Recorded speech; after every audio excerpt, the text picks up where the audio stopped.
Hello, it's Andy Graham of the Ask Andy Show. I've traveled non-stop world travel for 16 plus years, been to 90 countries. I'm asking global questions.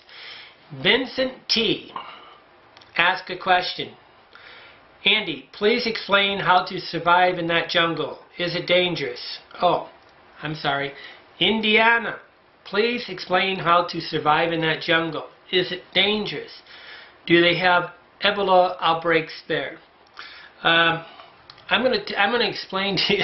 Okay, I'm not in very much danger here in my mother's house. I'm laughing.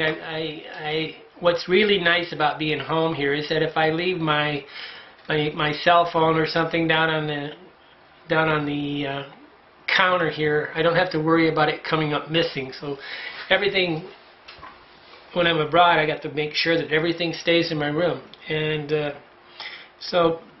but there's actually more violence here than there is in Togo, where I just came from. Ebola outbreaks, no, they're not going to have that, but they didn't have that in Togo where I was at. I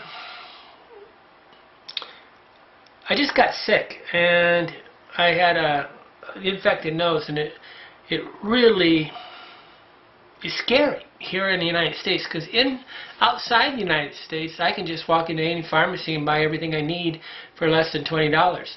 Here it could cost me as much as $200 just to have an illness here. So to me, I'm more dangerous for my health here in the United States, in Indiana, than I am outside the United States in one of these underdeveloped countries, which is 200 countries. There's 200 countries that are cheap. There's 50 countries that you bend over to get it. Okay, but what am I really afraid of more than anything? I think high-speed cars are very dangerous. One of my friends, Wynn, told me a joke one time. He said he went over to Germany, and he was like, you know, where they got that this expressway through Germany that you can go as fast as you want. And he says, isn't the insurance really high? And they said, well, no. Anybody that gets in a wreck dies. Okay, one of the biggest dangers, you have like, I don't know, 1 in 5,000 chance of dying in a car accident, which is about, you know, probably 2 or 3 or 4, probably 10 times worse than chances of dying by AIDS. So you really got the best. I know that my best chance of dying really by an accidental death is a car. And in the United States, we go 70 miles an hour. An accident at 70 miles an hour, it can be fatal real easy, while an accident in Togo going 35 miles an hour is just going to be get up and shake it off in a way.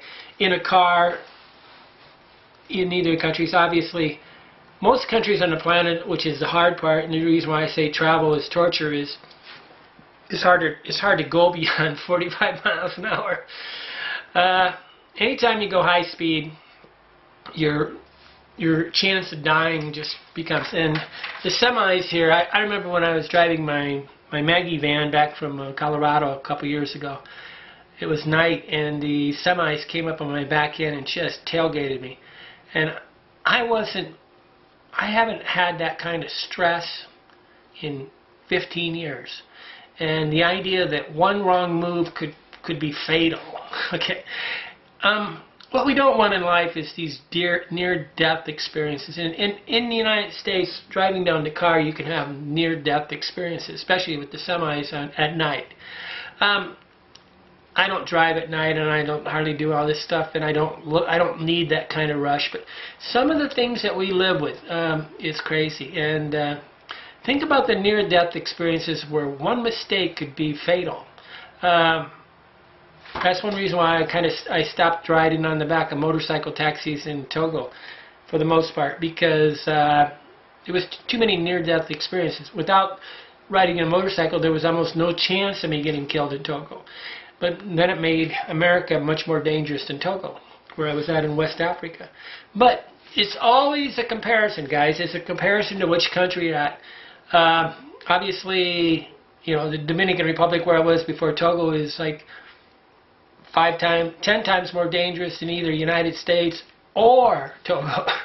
But it's all about difference in dangers. But the biggest danger I always worry about the most is cars. And that's, United States is still more dangerous than most countries I go to. So that's the Ups and downs. Thank you, Vince T. I think you're being sarcastic, but I'll tell you, this is, you don't realize that you're not safe in America. I'm going to go to Chicago right now. One of the most scary moments I ever had in travel is I got off an airplane at 11 o'clock at night and took the train from Chicago O'Hare down to the central part of Chicago. Then I walked to the Greyhound station, which was about 3 blocks away.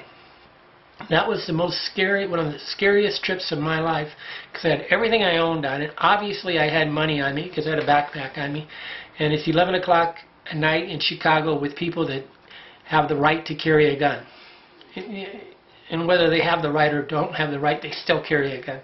I mean, most countries, they don't have guns, so I'm safe. But you just don't always know what you're talking about, people. We can pack up tomorrow. Tonight, let's flip a coin.